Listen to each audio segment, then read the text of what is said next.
নতুন দলের ঘোষণা আসতে পারে ২৬শে ফেব্রুয়ারি। জাতীয় নাগরিক কমিটি ও বৈষম্য বিরোধী ছাত্র আন্দোলনের উদ্যোগে নতুন যে রাজনৈতিক দল আসতে যাচ্ছে সেই দলের কাঠামো এখনকার মতোই থাকছে।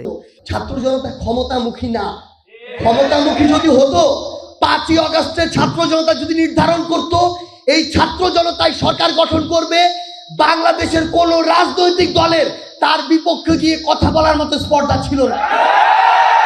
কিন্তু আমরা ওই ৫ই আগস্টে বিজয় নিশ্চিত হওয়ার সাথে সাথে বাংলাদেশের সকল রাজনৈতিক দলের প্রধানদের সাথে কথা বলেছি। আমরা এই অভ্যুত্থানে ফ্যাসিস্ট বিরোধী আন্দোলনে যত অংশীদার ছিল সবার সাথে কথা বলেছি, সবার মতামতের ভিত্তিতে এই উপদেষ্টা মণ্ডলী হয়েছে। আহ্বায়ক হিসেবে অন্তর্বর্তী সরকারের উপদেষ্টা নাহিদ ইসলামের নাম চূড়ান্ত হয়েছে। পরের পদগুলোর জন্য জাতীয় নাগরিক কমিটি ও বৈষম্য বিরোধী ছাত্র আন্দোলনের সম্মুখভাগের কয়েকজন নেতার নামে আলোচনায় আছে। একজন দায়িত্বশীল নেতা জানান, নতুন দলের আনুষ্ঠানিক আত্মপ্রকাশের আয়োজনটি হতে পারে ২৬শে ফেব্রুয়ারি। ঢাকায় অনুষ্ঠান করে দলের ঘোষণা দেওয়া হবে।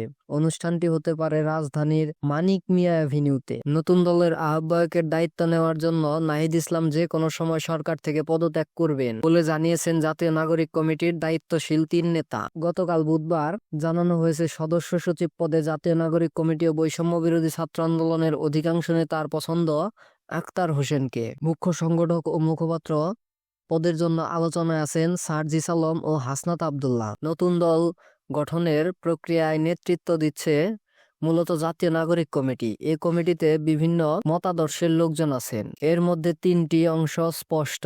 ১. গণতান্ত্রিক ছাত্র শক্তি ও ছাত্র অধিকার পরিষদের সাবেক নেতা, ইসলামী ছাত্র শিবিরের সাবেক নেতা ও বাম ধারার বিভিন্ন সংগঠনের সাবেক নেতা ও মধ্যপন্থী নেতারা। চলতি মাসের দ্বিতীয় সপ্তাহের শুরুতে শিবিরের সাবেক নেতাদের মধ্যে একজন আখতার হোসেনের সঙ্গে দেখা করেন। শীর্ষ দুটি পদে তাদের কাউকে না রাখলে নতুন দলের তারা থাকবেন না বলে জানান। মূলত এরপরই সামাজিক যোগাযোগ মাধ্যমে শিবিরের সাবেক নেতারা আলী আহসান জোনায়েদের পক্ষে প্রচার শুরু করেন। এর পাশাপাশি এমন প্রচারও চালানো হয় যে শিবিরকে মাইনাস করে বামপন্থীদের নিয়ে রাজনীতি করতে চান আখতার। এরকম পরিস্থিতিতে শনিবার রাত থেকে বিষয়টি নিয়ে ফেসবুকে উত্তাপ ছড়াতে শুরু করে।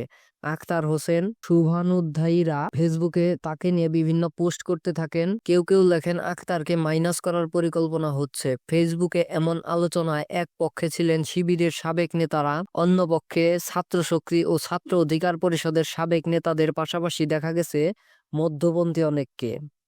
শিবিরের সাবেক নেতারা যাকে নতুন দলের সদস্য সচিব পদে দেখতে চেয়েছিলেন সেই জোনায়েদ গত বছরের ২৬ নভেম্বর জাতীয় নাগরিক কমিটির সদস্য হন। এরপর ৯ ডিসেম্বর যুগ্ম আহ্বায়কের দায়িত্ব পান। অন্যদিকে এই পদে নাগরিক কমিটির বড় অংশের পছন্দ আখতার হোসেনকে। তিনি ছাত্র অধিকার পরিষদের প্যানেল থেকে ঢাকা বিশ্ববিদ্যালয়ের কেন্দ্রীয় ছাত্র সংসদের সমাজ সেবা সম্পাদক নির্বাচিত হয়েছিলেন। ২০২৩ সালে ছাত্র অধিকার পরিষদ থেকে বেরিয়ে গিয়ে তিনি গণতান্ত্রিক ছাত্র শক্তি গঠন করে এর কেন্দ্রীয় আহ্বায়ক হন। জুলাই অভ্যুত্থানের সম্মুখ সারির সমন্বয়কেরা মূলত ছাত্র শক্তির নেতা ছিলেন। অভ্যুত্থানের পর গত সেপ্টেম্বরে জাতীয় নাগরিক কমিটি গঠিত হলে আখতারকে তার সদস্য সচিব করা হয়।